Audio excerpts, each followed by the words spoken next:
Berlin, April 22, 1945. 50 feet underground, the Führer bunker trembles like a dying animal. Concrete dust falls from the ceiling with every Soviet artillery strike.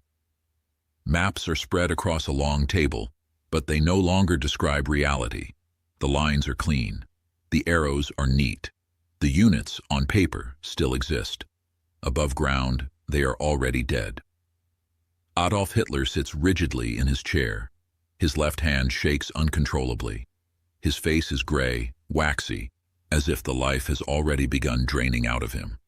4 years earlier, he had commanded the most feared military machine on earth. Now, he commands nothing but echoes and memories. The generals around him avoid eye contact. They know this conference is a formality. The war is over. Everyone in that room understands it, except the man at the head of the table. Then Hitler speaks. Not about Berlin, not about the Soviets, not about the collapse of the Reich. He speaks about one man, George Patton. The room goes silent, because even now, even with Soviet shells falling overhead, everyone there knows exactly why Patton's name still matters. This is not a story about a battle. It is not a story about tanks or territory. It is the story of how one American general became a fixation inside Hitler's mind, and how that fixation quietly helped destroy everything the Third Reich had built. To understand why Hitler spoke about Patton in his final days, you have to understand why Hitler underestimated him at the beginning. March 1943, North Africa. Reports arrive at Hitler's headquarters describing a decisive German victory at Kasserine Pass. American units had collapsed under pressure. Tanks abandoned. Thousands captured.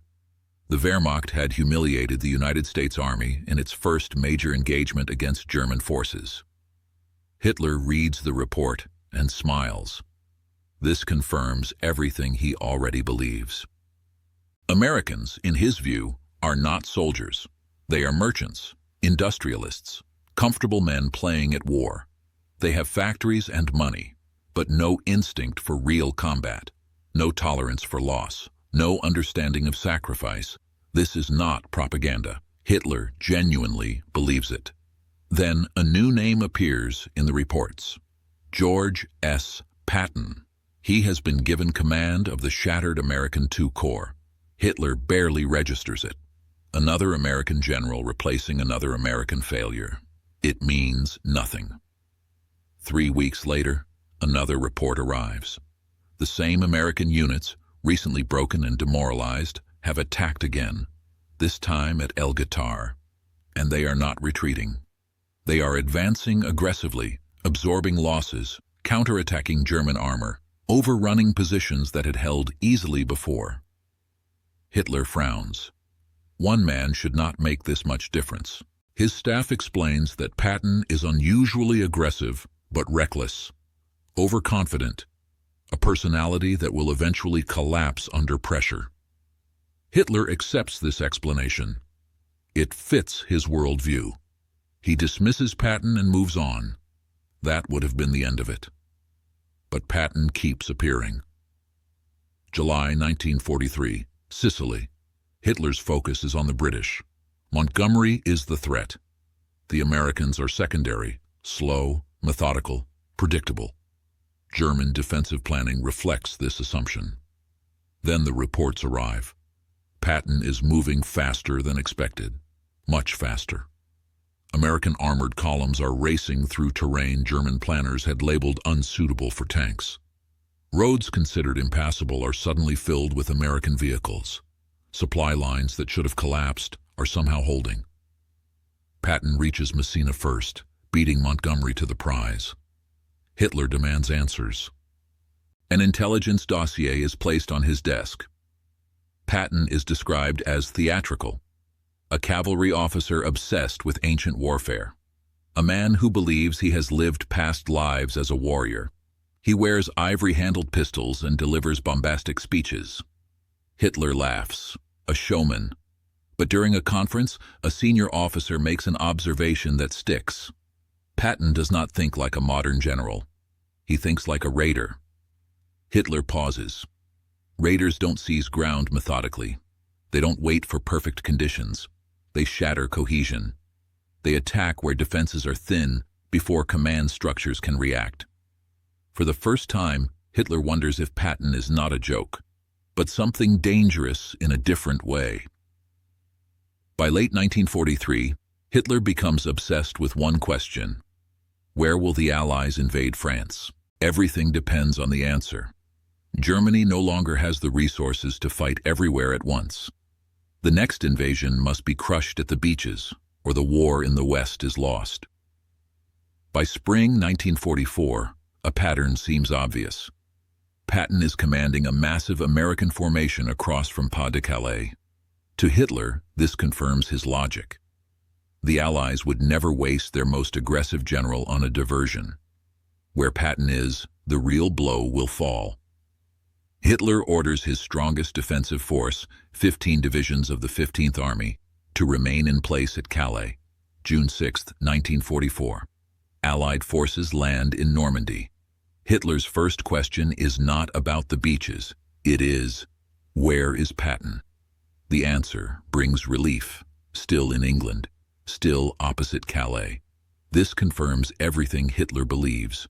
Normandy must be a feint. The real invasion, Patton's invasion, is still coming. Days pass, then weeks. Patton does not move. German commanders in Normandy beg for reinforcements. They warn that the situation is collapsing.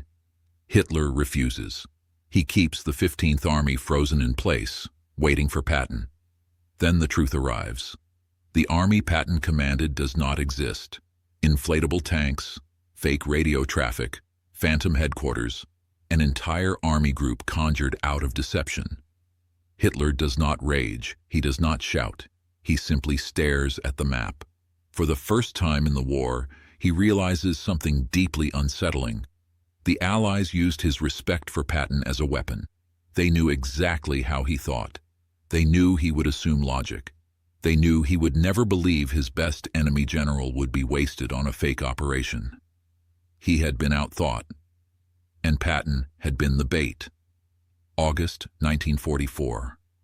The ghost becomes real. Patton's Third Army explodes out of Normandy.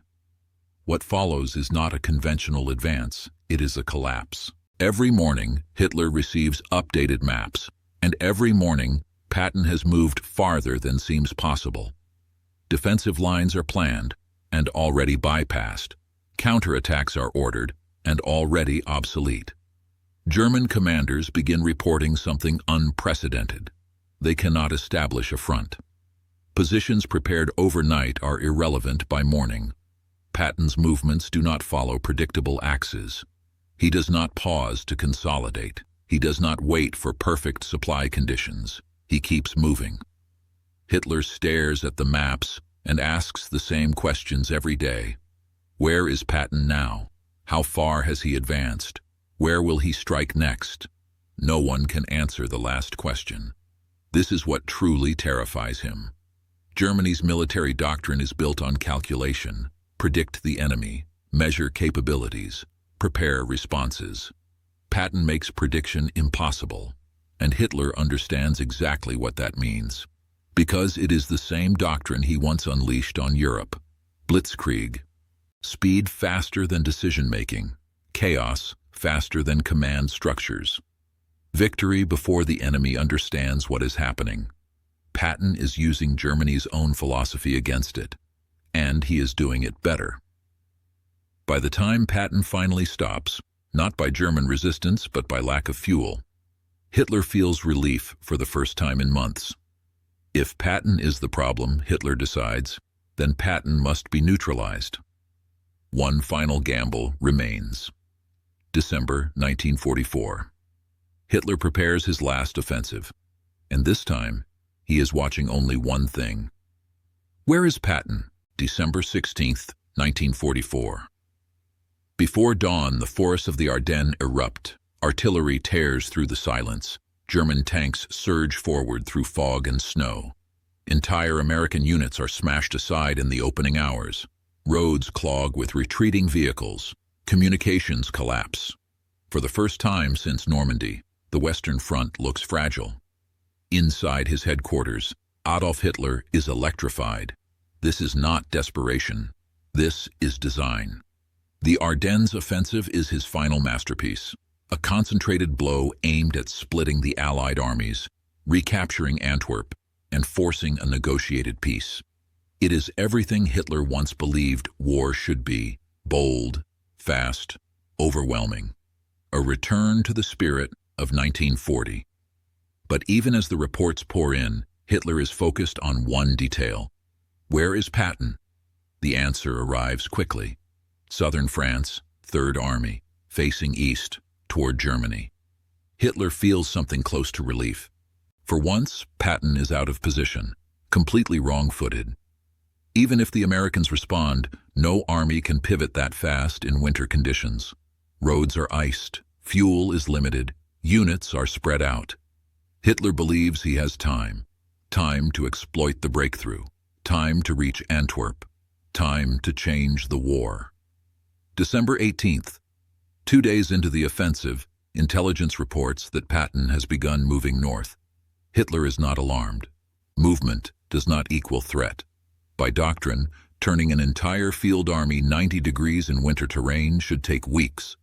Even then, the units would arrive disorganized, exhausted, incapable of immediate action. Patton, he tells himself, is finally trapped by reality. December 19th. The impossible happens. Patton attacks. Not next week. Not after consolidation. Not after rest. Within 72 hours, Third Army has pivoted north. 133,000 men, thousands of vehicles. Entire divisions reoriented through snowstorms, broken roads, and frozen terrain, and immediately thrown into combat. Hitler stares at the map. This is not supposed to exist. He demands explanations from his logistics officers. They have none. By every rule of operational planning, what Patton has just done should have failed before it began. Instead, German units now find themselves under attack from an army that was not supposed to be there at all. Within days, Patton breaks through to Bastogne. The momentum of the Ardennes offensive dies in the snow. Hitler's final gamble collapses not because it lacked courage or preparation, but because it encountered something it could not account for. Patton. From that moment on, Hitler stops trying to outmaneuver Patton. He begins trying to understand him. At briefings, the questions change. Not how many divisions remain, not where the next defensive line will be. But, what is Patton doing right now? Where will Patton move next? How does he think? The answers never satisfy him, because Patton does not behave like a professional staff officer. He does not wait for optimal conditions. He does not seek balance. He does not fear exposure. He seeks momentum, and Hitler recognizes it instantly. This is blitzkrieg, stripped of theory and bureaucracy. Blitzkrieg without hesitation. Blitzkrieg driven not by perfect planning, but by instinct. It is everything Hitler once admired in warfare, and everything he can no longer stop. By early 1945, the Western Front is collapsing. Germany's armies are shattered. Fuel is gone. Air superiority is absolute. The outcome is no longer in doubt. But Hitler keeps asking about Patton, not because it matters strategically anymore, but because he needs to know. In private conferences, not propaganda broadcasts, Hitler speaks about Patton repeatedly. According to officers who survived the war, the tone is not rage, it is acknowledgement. Patton, Hitler says, fights the way Germany was supposed to fight. Move faster than the enemy can react. Attack before defenses are prepared. Create chaos faster than command structures can process it. Germany did this to Poland, to France, to the Soviet Union, at first. Then Patton did it back to Germany, and he did it without apology. April 22nd, 1945. The Führerbunker shakes as Soviet artillery pounds Berlin. Hitler's birthday has just passed. The Reich is finished. Defensive positions discussed at the conference exist only on maps. Units referenced no longer exist at all. Someone mentions the Western Front. And Hitler speaks about Patton one last time. Witnesses later describe the moment differently, but the meaning is always the same. Of all the Allied generals, Hitler says, Patton was the most dangerous. Not because he was the smartest, not because he had the most resources, but because he understood war the way Hitler himself once had: speed over strength, tempo over perfection, action over planning. Patton proved that Germany's own doctrine could be turned against it, that speed warfare has no nationality, only practitioners. The room falls silent. Everyone understands what he means. April 30th, 1945. Adolf Hitler dies in his bunker. George Patton is in Czechoslovakia, still advancing, still attacking, still moving forward. Hitler built the most powerful military machine of his era. He conquered most of Europe. He reshaped modern warfare. He believed he had discovered the formula for unstoppable victory. And in his final days, he admitted, quietly, professionally, that one American general had taken that formula and used it better than Germany ever had. Patton was not the Allied general who destroyed the most German divisions. He was not the greatest planner. He was not the supreme commander. He was something more unsettling. He was the one General Hitler could never predict. And in war, unpredictability is sometimes deadlier than strength. Because the greatest victories are not always won by perfect plans, but by forcing your enemy to abandon planning altogether. If you want more stories like this, the moments that reshaped World War II from inside the minds of its leaders, this channel is for you. Subscribe.